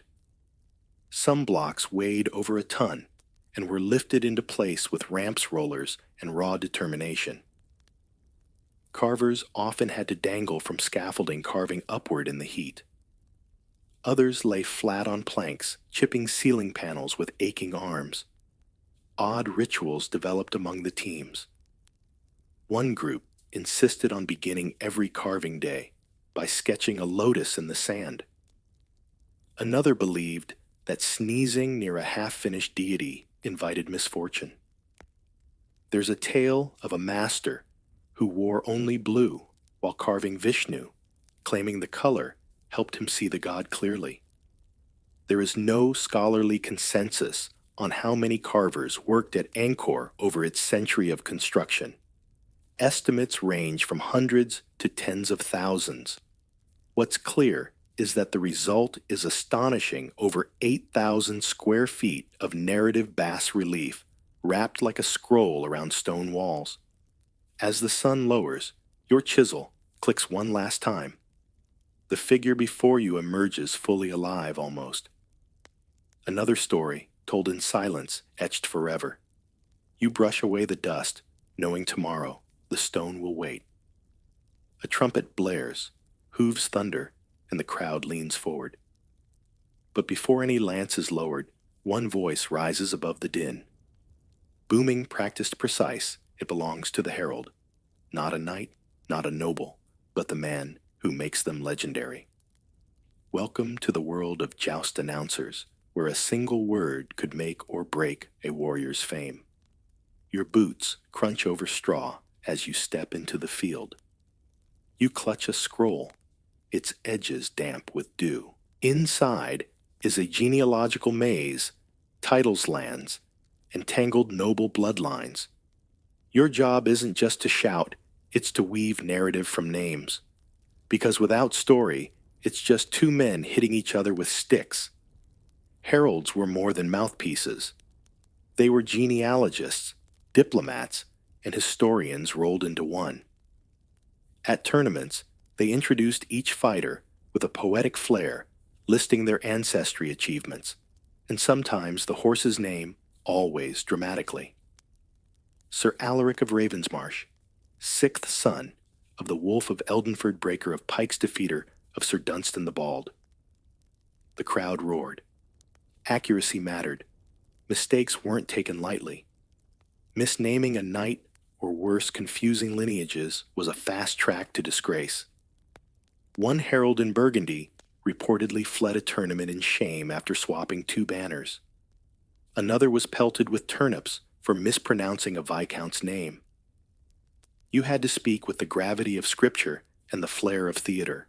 Researchers continue to debate how heralds gained their positions.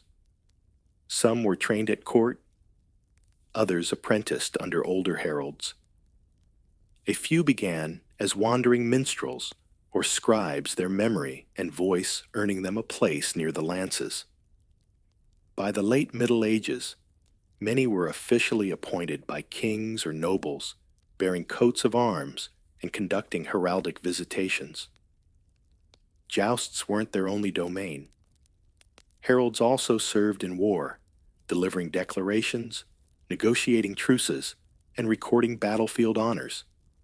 They walked between enemy lines, immune by custom, if not always by reality. There's a tale of a Scottish herald who entered an English camp, insulted the wrong general, and was sent back with his boots on the wrong feet.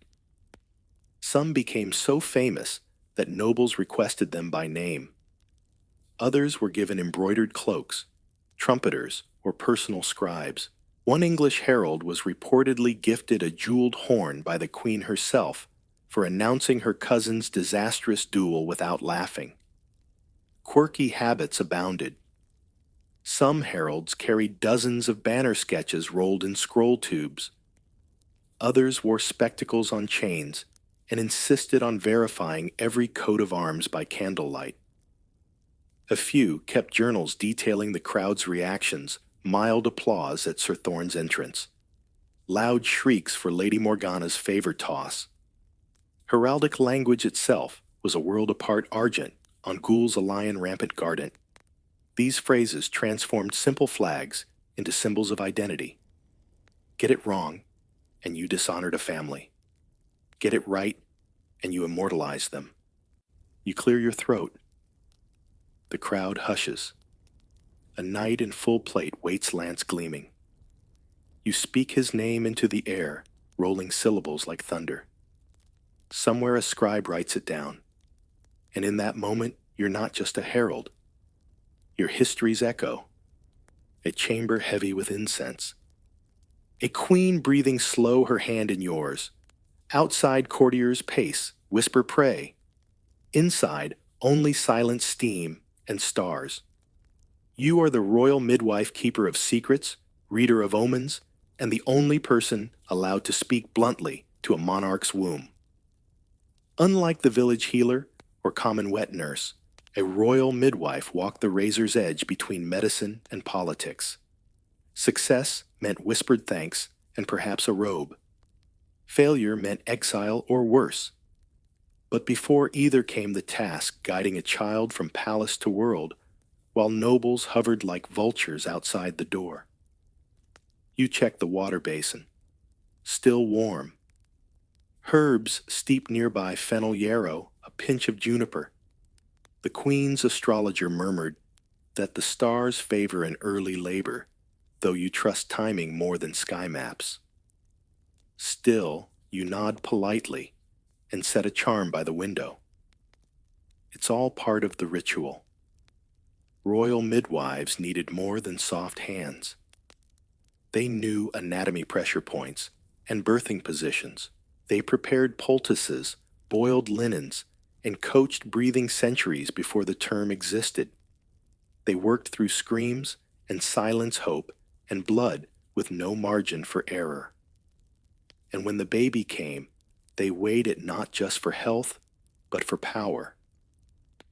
There's no scholarly consensus on how these midwives were chosen. Some were daughters of physicians. Others rose through court service.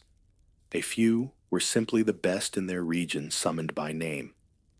But all shared discretion skill and something harder to define the ability to calm both a laboring queen and a panicked king. Quirky superstitions filled their practice. Some insisted on knot-free garments to avoid tangling the birth. Others placed an open blade under the birthing stool to cut the pain. One French midwife sang lullabies backwards to ward off illness. Another carried a fossilized shark tooth, claiming it turned breeches. In Tudor England, midwives swore oaths before the bishop, promising to baptize infants in emergencies. In Mughal courts, they reported to both female eunuchs and astrologers. In Japan, palace midwives were secluded with the empress for weeks, entering and exiting only under moonlight. Privacy was sacred gossip, fatal. Historians still debate the influence these women held. Some left no names behind. Others appear in court records advising on fertility miscarriages and royal confinement traditions. One Ottoman midwife became the de facto head of the harem after a string of successful deliveries. Another in Florence was gifted a ruby ring for hands that bring fortune. They weren't immune to scrutiny. A difficult birth brought suspicion, bad omens, impure rituals, political sabotage. Yet even skeptics knew, without the midwife, there was no heir, no lineage, no future. Their touch was literal and symbolic, turning screams into coronations. As dawn breaks, the child cries, sharp, strong, undeniable. You swaddle it, note the lunar hour, and press a kiss to its brow. A knock comes. You rise, open the door, and speak 4 words. The air is healthy. Gasps. Cheers. The court rushes.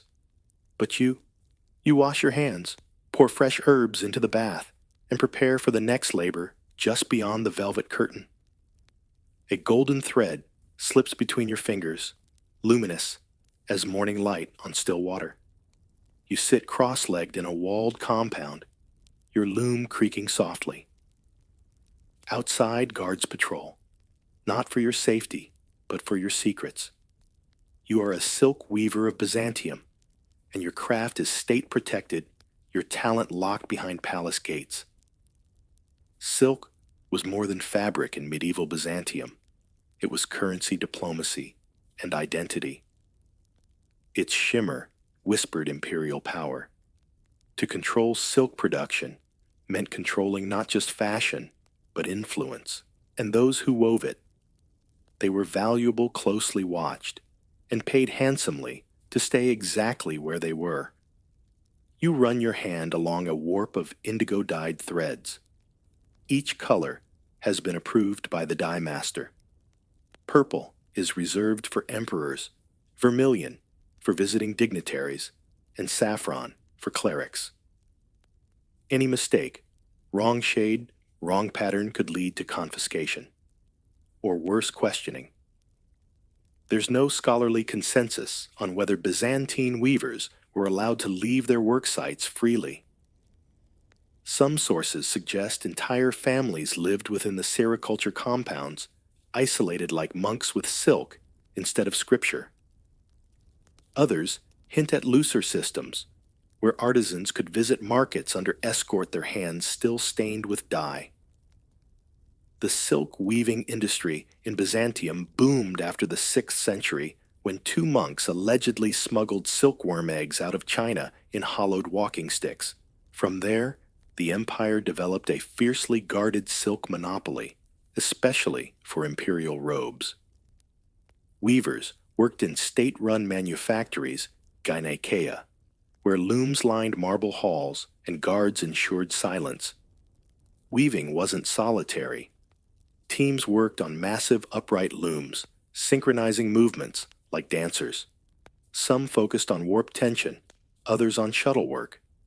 Apprentices learned to read patterned scrolls, early punch card systems, guiding thread placement. It was both mechanical and mystical. And then there was the sound, a soft rhythmic shik-shik of looms echoing off stone walls.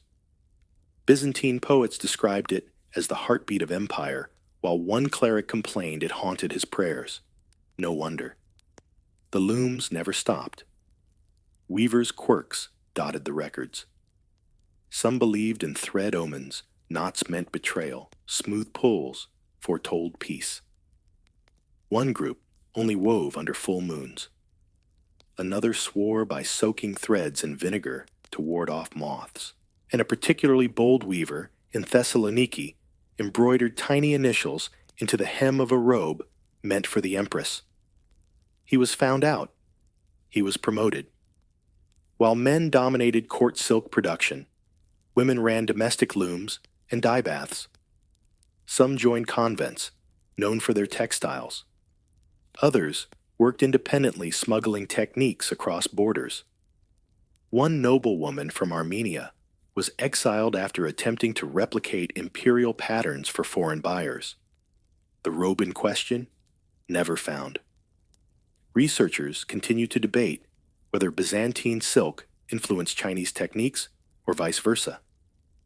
What's clear is that their motifs, eagle saints, swirling vines, appear in court paintings, altar cloths, even burial shrouds. Silk became not just wear, but memory. You tie off the last thread, run a palm over the finished panel. It shimmers like water under torchlight. The door creaks open. A guard steps in. You nod, rise, and hand him the cloth. He doesn't speak. He just bows. The rope groans under tension. You brace your feet against the stone floor fingers, gripping the thick hemp line. 1, 2, pull. A bell the size of a cartwheel sways above you, its bronze lip catching the morning light. You are a cathedral bell ringer, part musician, part athlete, and guardian of time for an entire city. High in the towers, above medieval towns, bell ringers lived strange, elevated lives. While others walked muddy streets, they worked in shadowy belfries, surrounded by birds, whined and chimes that could shake the marrow in your bones. Their music marked births, deaths, market storms, and saints' days. You step back breathless as the bell hits its arc and releases a sonorous boom. The tower hums. Pigeons scatter. Far below, bakers pause, beggars cross themselves, and children cheer. They don't see you, but they feel you. Because in a world without clocks, your rhythm orders their day. Bell ringers weren't mere pullers of rope. In many cathedrals, they memorized elaborate sequences called changes, composed like fugues. Each bell had a pitch, each pull a place in a rolling harmony. In England, the art of change ringing emerged, creating complex patterns with names like plain bob major or grandsire triples. Elsewhere, bells marked liturgical cycles, military alarms, or royal arrivals. Some historians argue bell ringers formed early guilds passing down tunes and tower knowledge from one generation to the next. Others suggest they were part-time workers, pulled in when ceremonies demanded it. Still, in cities like Paris, Cologne, or Venice, a cathedral's bell crew was a known group, respected if slightly odd. Odd is the word. Living inside towers meant peculiar habits. Ringers often slept in lofts beside their ropes, napped between tolls, and trained apprentices using sandbags. Some raised goats in the belfry to trim grass on inaccessible ledges. One tower in Ghent reportedly had a pet owl that joined practices by hooting on cue. Superstitions abounded. Bells were believed to ward off storms, diseases, and demons. Ringers sometimes muttered prayers before each session, or chalked protective runes on the ropes. During plagues, bell tolling increased, and some believed the vibration itself could purify the air. One German manuscript describes bell baths standing beneath ringing bells to heal melancholy. Questionable medicine, but beautiful acoustics. There is no scholarly consensus on whether bell ringers composed their own tunes or simply inherited them. In rural parishes, ad-libbing was common local melodies, mingling with ecclesiastical rhythms. But in cathedral towns, precision mattered. A mistimed strike during Easter Mass could prompt a furious canon and a day's wages lost. Occasionally, bell ringers gained fame. One in Rouen was said to mimic bird calls on the bell ropes, creating duets between tower and sky. Another in Siena composed a toll so haunting it became the city's funeral theme, played for centuries after his death. You wipe your brow. The morning toll is done. The bells rest their bronze, still warm. Below, the market begins. Above, the tower settles into silence. You coil the rope, light a candle, and hum a tune only pigeons will hear. A staircase spirals down into shadow. You step softly, oil lamp in hand, past chained volumes and barred shelves. At the bottom, a heavy door creaks open, revealing a vaulted room lined with books no one is supposed to read. You are an archivist of forbidden texts, and your silence is worth more than gold. In certain medieval courts and monasteries, not all knowledge was welcome. Heresies banned philosophies, magical treatises, and dangerous political tracts were hidden, not destroyed. Why? Because even feared knowledge might someday be needed again. And so, trusted archivists were appointed to guard what others feared. You slide a tome from its niche. Its cover is worm-eaten, but the binding is strong. Inside, a commentary on astronomy that blends Arabic science with pre-Christian mythology, an unsettling mix in a strictly orthodox library. You log the access note, the parchment's condition, and blow a layer of dust from the margin. The book is safe. For now. These archivists weren't simple scribes. They were trained in multiple languages, Latin, Arabic, Greek, and often worked in secret. Some were monks, others court-appointed scholars. All were selected for discretion. One slip, one rumor, and the entire archive could be burned. Or worse, blamed on you. Some historians believe these hidden collections were widespread, especially in Islamic Spain, medieval India, and late Renaissance Italy. Others argue they were rare exceptions, whispered legends with only fragmentary evidence. Yet scattered notes survive catalogs with redacted titles, personal diaries with code names for books like The Black Wind or The Treatise of the Second Moon. Archivists develop their own quirks. Some marked forbidden books with tiny ink dots in the corners, visible only under lamplight. Others sewed hollow pockets into their robes to carry fragile pages.